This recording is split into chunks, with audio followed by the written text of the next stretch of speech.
সবার প্রতি শুভকামনা জানিয়ে শুরু করছি এনটিভির নিমন্ত্রণে। আপনাদের সঙ্গে আছি আমি নুসাত সাওম। দর্শক, এনটিভির নিমন্ত্রণের আজকের আয়োজনে থাকছে সংস্কৃতি, এনটিভি অনুষ্ঠান সূচি ও আলাপন। প্রথমেই সংস্কৃতি।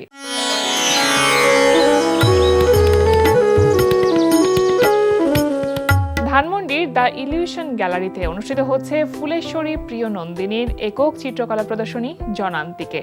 প্রতিদিন বিকেল ৩টা থেকে রাত 10টা এই সময়ের প্রদর্শনী চলবে ২০ এপ্রিল পর্যন্ত। উত্তরার গ্যালারি কায়ায় অনুষ্ঠিত হচ্ছে দলীয় চিত্রকলা প্রদর্শনী cross road not a project.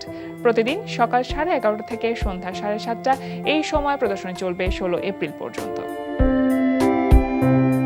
Dhanmondi alias প্রসেসে লা গ্যালারিতে অনুষ্ঠিত হচ্ছে কবি আল মাহমুদ ও কবি শামসুর রহমানকে নিয়ে আলোকচিত্রী নাসির আলী মামুনের আলোকচিত্র প্রদর্শনী ফটোজিয়াম লাইফ অফ পোয়েট্রি। প্রদর্শনী চলবে 16 এপ্রিল পর্যন্ত। এবার এনটিভি অনুষ্ঠান সূচি। এবার জানিয়ে দিচ্ছি এনটিভি রাজরাতের বিশেষ বিশেষ অনুষ্ঠানগুলির সময়সূচি। সন্ধ্যা 6:15 থাকছে সমসাময়িক বিষয় নিয়ে অনুষ্ঠান সংলাপ প্রতিদিন।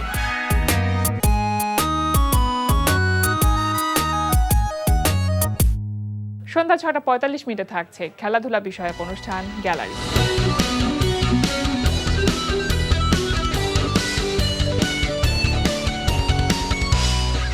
রাত 8:20 থাকছে রান্না বিষয়ক অনুষ্ঠান ফুড ক্যারাভান।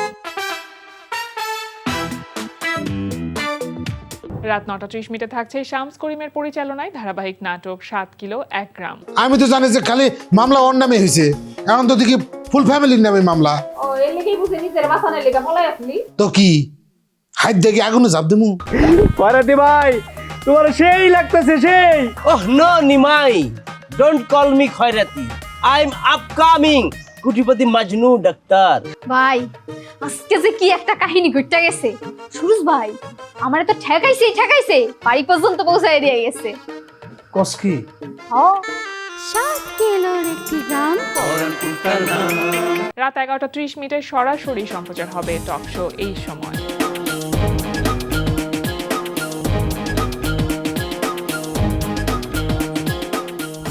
এই ছিল এনটিভি রাজরাতের বিশেষ বিশেষ অনুষ্ঠানগুলির সময়সূচি। এবার আলাপন। প্রিয় দর্শক, আমাদের আলাপনের আজকের অতিথি নৃত্যশিল্পী ও নৃত্য পরিচালক শাইলা আহমেদ লিমা। শুভ সকাল আপু। শুভ সকাল। কেমন আছেন? আলহামদুলিল্লাহ ভালো। নাচের মানুষ নাচকে নিয়ে আসলে ব্যস্ততা থাকে, ঘুমের মধ্যেও মনে হয় যে আসলে ডান্স কোরিওগ্রাফিটা কিভাবে করলে ভালো হবে। তো সময়টা যেহেতু ভালো যাচ্ছে এবং 14 এপ্রিল গেল, নিশ্চয়ই ব্যস্ততা ছিল। সব কিছু মিলে কেমন যাচ্ছে? আমি বলবো আলহামদুলিল্লাহ ভালো যাচ্ছে। আমাদের মাত্র পহেলা বৈশাখ শেষ হলো, সেটা নিয়ে যেহেতু আমাদের বাঙালি সংস্কৃতির একটা অসম্ভব গুরুত্বপূর্ণ পহেলা বৈশাখ, তো আমাদের গতকালকে সারাদিন ব্যস্ততা ছিল। এই মাসের শুরু থেকেই সেটার আয়োজন নিয়ে আমরা ব্যস্ত ছিলাম। তো চলছে পহেলা বৈশাখের প্রোগ্রাম আমাদের সামনেও আছে। আমাদের শিল্পকলা একাডেমি থেকে 17 তারিখে আবার করছে, সেখানেও পারফর্ম করবো আমি আমার টিম নিয়ে। তো এই তো চলছে। আপনার টিম বলতে কি? ভঙ্গিমা ডান্স থিয়েটার। আপনার স্কুল যেটা? আমার স্কুল। আপনার স্কুলে এখন পর্যন্ত কতগুলো ছেলে মেয়ে আছে? এখন পর্যন্ত বলতে আমি তো আসলে ভঙ্গিমা ডান্স থিয়েটার শুরু করেছি 2005-এ। তো তখন থেকে এখন পর্যন্ত হিসাব করে বলতে গেলে আসলে অনেক বড় হয়ে গেছে। শুরুতে যারা শিখেছিল অনেক বড় হয়ে গেছে, বিয়ে হয়ে গেছে, একজন ডক্টর ইঞ্জিনিয়ার হয়ে গেছে, দেশের বাইরে আছে। ধরে রাখতে পেরেছে কতজন? পেরেছে, অনেকেই পেরেছে, তবে সবাই তো আসলে পারে না। তবে আমি ভালো লাগে সেটাই যখন বিভিন্ন সেক্টরে যাই, যে যখন দেখি যে হঠাৎ করে একটা ধরো ডাক্তার বা একটা ইঞ্জিনিয়ার এসে সালাম করছে মিস, তখন খুব অবাক লাগে, ভালো লাগে। আরও ভালো লাগে যখন আমি দেশের বাইরে যাই, যেহেতু আমি অনেক ইন্টারন্যাশনাল ফেস্টিভ্যাল অ্যাটেন্ড করি। তো যখন দেশের বাইরে যাই সেখানে দেখি যে বিভিন্ন দেশে আমার স্টুডেন্ট আছে এবং ওরা এসে পার্টিসিপেট করে, এটা আসলে অনেক আনন্দের। একেবারেই। এই যে সোসাইটির জন্য কিছু করে রেখে যেতে পারা এটা মনে হয় সবাই পারে না, এবং করতে পারাটা অন্যরকম একটা পরিতৃপ্তি দেয় প্রত্যেক শিল্পীকে। আপু, 29 এপ্রিল আন্তর্জাতিক নৃত্য দিবস, এবং সেই দিবসটিকে উপলক্ষ করে নিশ্চয়ই ভঙ্গিমা ডান্স থিয়েটার কিছু না কিছু পরিকল্পনা করছে, আয়োজন আছে, সেগুলো সম্পর্কে একটু জানতে চাইবো। হ্যাঁ, 29 এপ্রিল আমাদের আন্তর্জাতিক নৃত্য দিবস। সেটা নিয়ে আমাদের সারা বছরের একটা প্রিপারেশন থাকে যে আমরা অনেক কিছু করব, অনেক আয়োজন করব। এর মধ্যে আমাদের নৃত্যশিল্পী ফাউন্ডেশন, আমি কিন্তু নৃত্যশিল্পী ফাউন্ডেশনের গবেষণা সম্পাদক। আচ্ছা। আমাদের সে ফাউন্ডেশন দিয়েও একটা বিশাল আয়োজন আছে, আমরা এবারও করছি। সেখানে আমার ভঙ্গিমা ডান্স থিয়েটার অবশ্যই পারফর্ম করবে, আমি এবং আমার স্টুডেন্টরা সবাই মিলে করব। এছাড়া আমি আমার পক্ষ থেকে, আমাদের স্কুল থেকে আমাদের আরো বেশ কিছু কাজ আছে। আপু, আপনি ডান্স কোরিওগ্রাফি করছেন তো অনেক দিন হয়ে গেল, নিজে 2.5 বছর থেকে নাচ শিখেছেন, কিন্তু কোরিওগ্রাফিতে যখন আসলেন তখন আসলে দায়িত্ববোধের জায়গাটা অনেকটা বেড়ে গেল না? হ্যাঁ, একটু কি ভয় ভয় কাজ করতো শুরুর দিকে? আমার নাচের শুরু আমার মা মরিয়ম বেগম মেরির কাছে। আমার মা একজন নৃত্যশিল্পী ছিলেন, এবং তারপরেই আমাকে প্রাতিষ্ঠানিকভাবে আমার নাচ শেখা শুরু হয় কথাকলি সঙ্গীত বিদ্যালয়ে আলপনা মুমতাজের হাত ধরে, এবং তার মেয়ে ডক্টর সোমা মুমতাজ, ওনারা দুজন আমার গুরু। আচ্ছা। এবং তারপরে সোমা আপুর গুরু সিভি চন্দ্রশেখর মাদ্রাজের গুরুজি, ওনার কাছেও 6 বছর আমি ইন্ডিয়ান হাই কমিশনের আন্ডারে আমরা তালিম নেওয়ার সুযোগ পেয়েছি। ভরতনাট্যমই আমি মেইনলি ক্লাসিক্যাল ফর্ম হচ্ছে ভরতনাট্যমই করেছি। তো তখন যখন নাচ শেখা শুরু করি, আলপনা আন্টির খুব বিশ্বাস ছিল যে আমি নাচ শেখাতে পারবো, ওনার কেন জানি মনে হতো। এবং আমি যখন ক্লাস 7-এ পড়ি, আলপনা আন্টি আমাকে কথাকলিতে ওনার স্কুলে নিয়ে যেত, আমাকে ক্লাস নেওয়াতো। আচ্ছা। এবং আমার স্টুডেন্টরা ছিল সবাই আমার থেকে বড়, সবাই ইউনিভার্সিটিতে পড়তো, মেডিকেলে পড়তো, আমি কিন্তু মাত্র 7-এ পড়ি। তখন থেকে আসলে নাচ শেখানো শুরু। আচ্ছা। এবং তারপর তো করছি এতদিন যাবত নাচ করছি। শেখা এবং শেখানো দুটো বিষয় কিন্তু আলাদা। হ্যাঁ, আলাদা, কিন্তু ছোট থেকে শেখানোর কারণে আমার কাছে মনে হয়েছে যে আমি বোধহয় শেখানো এবং কোরিওগ্রাফিতে অনেক অল্প বয়সে চলে এসেছি। মানে ওই লিডিং ক্যাপাসিটি আপনার ভেতরে ছিল, একটা টিমকে লিড দেওয়া। প্রথম কোন কোরিওগ্রাফিটা আপনি করেছিলেন? প্রথম কোন কোরিওগ্রাফি করেছি ওনার মনেও নেই। একদম ঠিক মতো বলতে পারবো না, আসলে অনেক আগে তো, সেই ছোটবেলা থেকে করছি। আর আমি যেহেতু ভিকারুননিসা স্কুলে ছিলাম, ভিকারুননিসা নুন স্কুলে, তো আমাদের হাউস মিটিং হতো। সেখানে ছিল যে বৃহস্পতিবার আমরা হলো গিয়ে নাচ গানের ধরনের আমাদের হাউস মিটিং এর প্রোগ্রাম হতো। তো তখন আমি নিজে একটা সলো পারফর্ম করতাম এবং আমার ফ্রেন্ডসদেরকে নিয়ে একটা গ্রুপ পারফরমেন্স করতাম। তো সেখানে তো কোরিওগ্রাফি করেছি সেই স্কুল লাইফ থেকে। তা কোনটা যে আসলে করেছিলাম সেটাও ঠিক বলতে পারবো না। আসলে অনেকগুলো আপনার দর্শক নন্দিত বেশ কিছু প্রোডাকশনের মধ্যে বাজাও বিশ্ববীণা, এটি একটি প্রোডাকশন যেটা বেশ আলোচিত হয়েছে। আপনি 50টি দেশের নাচের ডান্স ফর্ম নিয়ে, মানে 50টি দেশের ডান্স ফর্ম নিয়ে কাজ করেছেন, তাদের মিউজিক নিয়ে কাজ করেছেন। একটু জানতে চাইবো যে এটা আসলে কোন ভাবনার জায়গা থেকে, যেহেতু বাংলাদেশ শিল্পকলা একাডেমির প্রোডাকশন, এটা কোন ভাবনার জায়গা থেকে এই কনসেপ্টটি মাথায় এসেছিল?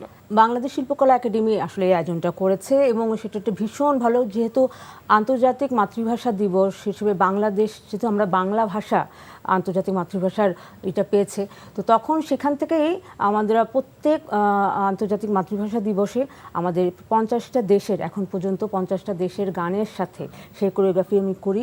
এবং সেটার জন্য আমি অবশ্যই শিল্পকলা একাডেমিকে, শামীম আপাকে অনেক ধন্যবাদ দিব যে এত গুরু দায়িত্ব আমাকে দেওয়ার জন্য। এবং এখন পর্যন্ত আমি 50টা দেশে, সেই দেশের কস্টিউম, সে দেশের নাচ, ওদের কোরিওগ্রাফি, সেগুলোকে স্টাডি করে সেই নাচগুলো আমি করিয়েছি এবং খুব প্রশংসা পেয়েছি। এবং যখনই অন্য দেশ থেকে কোনো প্রেসিডেন্ট বা প্রধানমন্ত্রী বা ডেলিগেটস আসেন, তখন শিল্পকলা থেকে এবং বাংলাদেশ গভর্নমেন্ট থেকে আমাকে দায়িত্ব দেওয়া হয় সেই দেশের পারফরমেন্সটা করানোর জন্য। তো এটা আমার জন্য অনেক গর্ব। এটার জন্য তো নিশ্চয়ই আপনাকে গবেষণা করতে হয়েছে যে কোন দেশের ডান্স ফর্ম কেমন। এই টোটাল প্রোডাকশনটা নামাতে কতদিন কাজ করতে হয়েছে, মানে পেছনে কতদিন কাজ করতে হয়েছে? এটা অনেক দিন আসলে। এটা আমরা প্রথম এটা নিয়ে চিন্তা শুরু হয় 13-এ, এবং তারপরে 14 থেকে আমাদের রিহার্সাল শুরু, এবং আমরা প্রথম কাজটা স্টেজে আনি 2015-এ। আচ্ছা। এবং 2015 থেকে এখন পর্যন্ত মানে অজস্রবার এটা হয়েছে। দেশের বাইরেও নিশ্চয়ই রিপ্রেজেন্ট করতে গিয়ে এই নাচটি বা এই প্রোডাকশনটি করা হচ্ছে। এই প্রোডাকশনটি দেশের বাইরে যে আসলে করা হয় না, কারণ এই প্রোডাকশনটা আমরা করি দেশের মধ্যে, কারণ বাইরে থেকে অন্য দেশরা আসে, তারা এটা দেখে। আর দেশের বাইরে আমি যেটা চাই, যেটা আপনি বলছেন, আমি আসলে অনেক ইন্টারন্যাশনাল ফেস্টিভ্যাল এখন পর্যন্ত অ্যাটেন্ড করেছি। হ্যাঁ, আমাকে বাংলাদেশ গভর্নমেন্ট থেকেও পাঠায় অ্যাজ এ পরিচালক টিম নিয়ে, এবং আমি নিজেও যাই অন্যান্য ফেস্টিভ্যালে, সেখানে যে কিন্তু আমরা আমাদের দেশের সংস্কৃতিটা নিয়ে যাই। ওখানে যে ওরা দেখতে চায় আমাদের সংস্কৃতি, আচ্ছা। আমাদের ফোক ডান্স বিশেষ হ্যাঁ, করে। হ্যাঁ, আমাদের ফোক কিন্তু ভীষণ কালারফুল, ভীষণ ভাইব্রেন্ট, খুবই rhythmic। খুবই রিদমিক। তো আমাদের যখন আমরা ইন্টারন্যাশনাল ফেস্টিভ্যালে যাই, ওরা আমাদের কৌশিন নাচ, মাছ ধরার নাচ, আমাদের জেলের নাচ, মানে এগুলো দেখে ওরা ভীষণ মুগ্ধ হয়। আমাদের বিয়ে বাড়ির যে একটা আয়োজন, তো আমরা বিদেশে যে এই প্রোডাকশনগুলো নিয়ে যাই। আচ্ছা আপু, এখন পর্যন্ত আপনি যেমনটি বলছিলেন অনেক ইন্টারন্যাশনাল ফেস্টিভ্যালে পার্টিসিপেট করার সুযোগটা আপনার তৈরি হয়েছে, সবচেয়ে মেমোরেবল স্টেজ শো দেশের বাইরে কোনটা ছিল? আসলে প্রত্যেকটা শোই তো প্রত্যেকটা দেশে যে তো খুব আনন্দ করি, খুব গর্ব হয়। আমার মনে হয় ইজিপ্টের ট্যুরটা খুব ভালো ছিল। কারণ ইজিপ্টে যেটা আমরা গিয়েছিলাম, ওটা ওদের সান গড ফেস্টিভ্যাল, ওটা ইজিপ্টের একটা বিশাল গভর্নমেন্ট প্রোগ্রাম, যেটা কিনা আমরা কায়রো, আসওয়ান এবং আবু সিম্বল তিনটা জায়গায় আমরা প্রোগ্রাম করেছি। এবং কায়রো, আবু সিম্বলে তো কায়রো এবং ওখানে তো অনেকেই যায় বাংলাদেশ থেকে, কিন্তু আবু সিম্বলে কিন্তু সবাই যেতে পারে না, পারমিশন লাগে। ওখানে ওদের সান গড আছে, সেখানে হয়। এবং ওইখানে প্রোগ্রামটা এত ভালো ছিল, অনেক দেশ পার্টিসিপেট করেছিল, প্রায় 35 থেকে 40টা দেশ এসেছে, এবং প্রত্যেকটা দেশ তাদের বেস্ট টিম পাঠিয়েছে। এবং আমিও আমার ভঙ্গিমা ডান্স থিয়েটারে একদম বেস্ট পারফর্মারদের 15 জনকে নিয়ে আমি গিয়েছিলাম, এবং আমাদের পারফরমেন্স প্রতিদিন মানে বেস্ট হতো।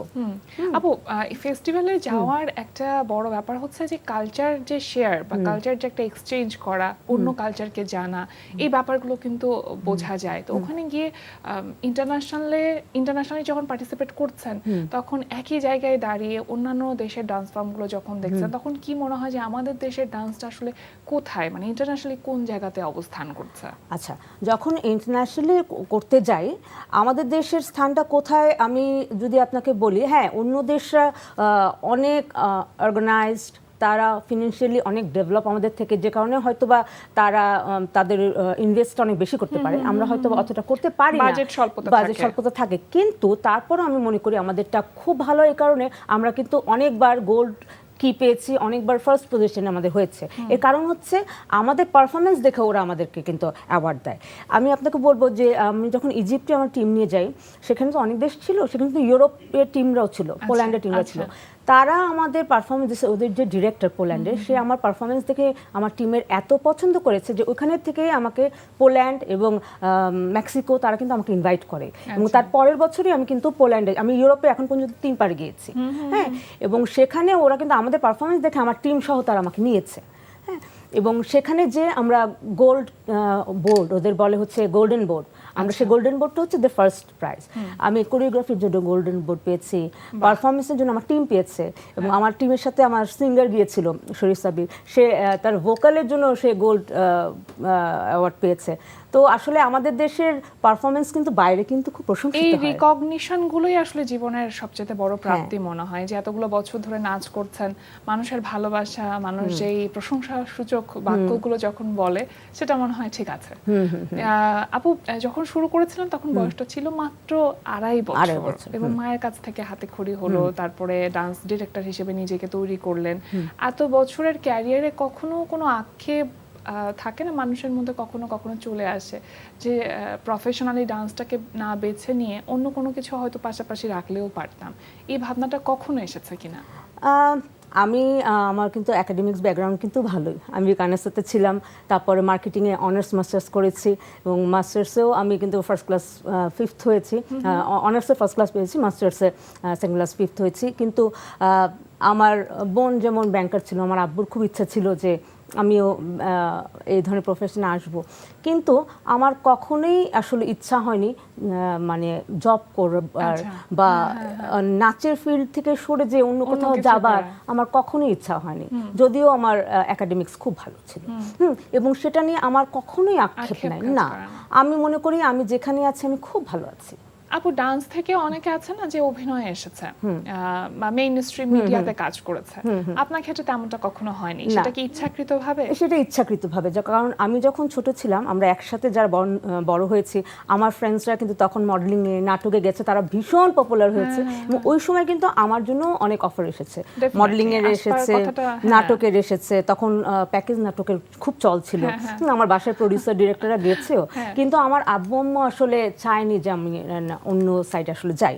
যদিও আমি স্টেজ নাটক করতাম, আমি ঢাকা থিয়েটার, লিটল থিয়েটারের সাথে জড়িত ছিলাম, মার্চেন্ট অফ ভেনিস অনেক বছর করেছি, কিন্তু আমার বাবা মার ইচ্ছা ছিল যে শুধু নাচ এবং পড়াশোনা, এবং যেহেতু স্পোর্টসের সাথেও জড়িত ছিলাম এগুলোতে থাকি। আসলে তাদের ইচ্ছা ছিল না দেখে যাইনি, তবে সেটা নিয়েও আমার আফসোস নেই। আমার মনে হয় আমি আমার ক্ষেত্রে আমি এখন নৃত্য পরিচালক হয়েছি, আমার নিজের একাডেমি আছে, মানে আপনার ফিল্ডে আপনি এখন বেস্ট একটা জায়গাতে হ্যাঁ আছেন। আমি আলহামদুলিল্লাহ খুবই খুশি। ভঙ্গিমা ডান্স থিয়েটার 2005 সালে শুরু করলেন। এর আগে তো আপনি বিভিন্ন স্কুলে নিজে একজন ডান্স টিচার হিসেবে কাজ করেছেন। নিজের স্কুল শুরু করবার স্বপ্ন আসলে আমার কাছে মনে হয় প্রতিটা ডান্সারেরই থাকে, তো সেই জায়গা থেকে নামকরণটা এমন কেন করলেন ভঙ্গিমা ডান্স থিয়েটার? আচ্ছা, আমি তো আমার সোমা মুমতাজ এবং গুরুজি সিবি চন্দ্রশেখর পর্যন্ত বলেছি, তারপরে কিন্তু আমি কিন্তু আরও তালিম পেয়েছি দীপা খন্দকারের কাছ থেকে, তারপর কবির ইসলাম রতন, ওনাদের কাছে কিন্তু আমি অনেক প্রোগ্রাম করেছি, সুলতানা হায়দার, শর্মিলা ব্যানার্জি, তামান্না রহমান, ওনাদের সবার সাথে আমি কিন্তু রেগুলার কাজ করেছি। এবং দীপা আন্টি, দীপা খন্দকার, ওনার কাছে আমি যখন প্রোগ্রাম করা শুরু করি আন্টির, এবং প্রোগ্রাম করতে করতে আন্টি কিন্তু আমাকে এত ভালোবাসতেন, আন্টিও কিন্তু আন্টির স্কুলের দিব্যর আমাকে টিচার হিসেবে নিয়োগ করে। আমি কিন্তু কথাকলির পরে দিব্য, ঝংকার, বেনুকা অনেকগুলো স্কুলে কিন্তু আমি নাচ শিখিয়েছি। এবং দীপা আন্টিকে আমি ভীষণ ভালোবাসতাম, এখনো বাসি। তো দীপা আন্টি আমার স্কুলের নামটা ভঙ্গিমা ডান্স থিয়েটার দীপা আন্টি দিয়েছে। আচ্ছা আচ্ছা, দীপা আন্টির দেওয়ার নাম। মানে এখানে থিয়েটার শব্দটা শুনলে আমাদের কাছে মনে হয় যে নাটকের কোনো একটা প্রভাব হয়তো থাকবে। আপনার কোরিওগ্রাফিতে কি সেই প্রভাবটা থাকে হ্যাঁ, কিনা? আমার চেষ্টা করি আমি থিমেটিক কিছু করার। হ্যাঁ, আমাদের তো এমনি রেগুলার নাচ যেটা করতেই হয়, তাছাড়া আমি ডান্স ড্রামা বা নাচের মধ্যে একটু থিমেটিক কিছু আনা, আমার এগুলো করতে খুব ভালো লাগে, তো যে কারণে আমি আসলে ডান্স থিয়েটার নামটা দিয়েছি। একটি অদ্ভুত ব্যাপার কি আপু, যতক্ষণ ধরে আমরা কথা বলছি, কথা প্রসঙ্গে কিন্তু বারবার আপনার গুরুজিদের নাম আপনি বলছেন। এই যে নাচ একটি গুরুমুখী বিদ্যা বা যে কোনো শিল্প মাধ্যমেই গুরুমুখী বিদ্যা, সেই জায়গা থেকে এখনকার ছেলে মেয়েদেরকে যখন আপনি শেখাচ্ছেন, তাদের মধ্যে এই বিষয়টি কাজ করে কিনা? আমার স্টুডেন্ট যারা, আমি তাদের ভিতরে অনেককেই পেয়েছি যারা কিনা আমরা ঠিক যেভাবে আমাদের গুরুদেরকে শ্রদ্ধা করি, সম্মান করি, ওরাও করে। হ্যাঁ, সবাই তো এক হবে না, কিন্তু আমার অনেক স্টুডেন্ট আছে যারা আসলে আমাকে অনেক সম্মান করে। কিন্তু এখন নতুন প্রজন্মের কাছ থেকে, অনেকের কাছ থেকে শুনি যে আগের মতো সেটা নাকি আর নাই, অনেকের কাছে শোনা যায়। শাস্ত্রীয় নৃত্য নিজে আসলে রপ্ত করতে গেলে বেশ অনেকটা সময় দিতে হয়, এতটা ধৈর্য কি নতুনদের মধ্যে থাকে? না, নতুনদের মধ্যে এই ধৈর্যটা কম, আর খুব সহজে জনপ্রিয়তা পাওয়ার টেন্ডেন্সি খুব বেশি। আর এখন হাতে হাতে ফোন, অনেক ধরনের এখন অপশন আছে, মাধ্যম আছে, অনেকে অনেক কিছু না করে শুধু একটু ভিডিও করে ভিউ পেয়ে যাচ্ছে, ডলার কামাচ্ছে, এটার কারণে হচ্ছে কি ডিস্ট্র্যাক্ট হয়ে যাচ্ছে, এটা সত্যি। হ্যাঁ, মানে দীর্ঘ সময় আসলে ধরে রাখবার যে প্রবণতা, সাধনা করার প্রবণতাটা কমে গেছে। মানে একটু শিখে আর্টিস্ট, সেলিব্রিটি, টাকা ইনকাম এদিকে চলে গেছে। আমরা যেমন ছোটবেলা থেকে সাধনা করে বড় হয়েছি, সাধনাটা আসলে এখন কমে গেছে। আপু, এখন কিন্তু একটা সময় ছিল না যে ছোটবেলাতেই আসলে নাচ শিখতে হবে, এখন বিষয়টা কিন্তু অনেকটা চেঞ্জ হয়েছে পার্সপেক্টিভটা, যে এখন হয়তো 25-30 বছর বয়সের নারীরাও নিজেদেরকে ডান্সার হিসেবে দেখতে চাইছে, বা ছোটবেলায় হয়তো শখ ছিল, সেই শখটা পূরণ করতে পারেনি, এখন আসছে। এবং আমি শিওর যে আপনার স্কুলেও এমন কিছু আছেন শিক্ষার্থী, সেই বিষয়টাকে আপনি কিভাবে দেখেন? আমি এটাতে খুবই সাধুবাদ জানাই, কারণ অনেক গার্জিয়ান আছে যে বাচ্চাকে শেখাতে এসে নিজেই ভর্তি হয়ে যায়, নিজে শেখে, এরকম কিন্তু অনেক গার্জিয়ান এখন আছে। কারণ এখন সবাই কিন্তু স্বাস্থ্য সচেতন, হ্যাঁ, সবাই জানে যে স্লিম থাকতে হবে, নিজের শখের জায়গাটাও পূরণ করতে চায়। শখের জায়গাটা আছে, ধরেন ছোটবেলায় শেখার ইচ্ছে ছিল, শিখতে পারিনি, পারিপার্শ্বিকতার কারণে শিখতে পারিনি, তো তারপরে স্বাস্থ্য সচেতন, সবকিছু মিলে যখন এসে দেখে, পরিবেশটা দেখে, তখন মনে হয় আমিও শিখি। কিন্তু আসলে কি বড় হয়ে নাচ শেখা সম্ভব, সেটা রপ্ত করা সম্ভব? হ্যাঁ, সম্ভব যে তা না তা না। হ্যাঁ, শেখা কিন্তু যায়, যে কোনো সময় শুরুটা দরকার। হ্যাঁ, একদম। সবাইকে যে সেলিব্রিটি হতে হবে, হ্যাঁ, সবাইকে dedication-টা থাকতে হ্যাঁ, হবে। ডেডিকেশনটা থাকতে হবে, যতটুকুই হোক, নিজের আনন্দের জন্য শেখা। সেটাই হ্যাঁ, মনে আনন্দ আনন্দ। থেকে নাচ করলে তাহলে মনে হয় সেটা অনেক দিন পর্যন্ত অবশ্যই। ধরে রাখা যায়, যে এই কথাগুলো আমরা বারবার বলছি। আপু, খুব ভালো লাগছিল আপনার সাথে আড্ডা দিতে। আমরা একেবারেই শেষের দিকে চলে এসেছি। আপনার জন্য শুভকামনা রইলো।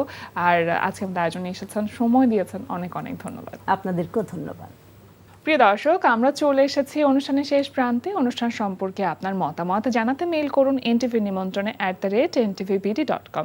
বিশ্বের যে কোনো প্রান্ত থেকে যে কোনো সময় এনটিভি নিমন্ত্রণে দেখতে ভিজিট করুন আমাদের পূর্ণাঙ্গ ওয়েব পোর্টাল www.ntvbd.com। এছাড়া এনটিভি সব জনপ্রিয় অনুষ্ঠান ও খবরের আপডেট পেতে ভিজিট করুন আমাদের ইউটিউব চ্যানেল ও ভেরিফাইড ফেসবুক পেজে। সবার মঙ্গল কামনায় আজকের মতন এখানেই শেষ করছি। সবাই ভালো থাকুন, সুস্থ থাকুন, সুন্দর হোক আপনার প্রতিটি মুহূর্ত।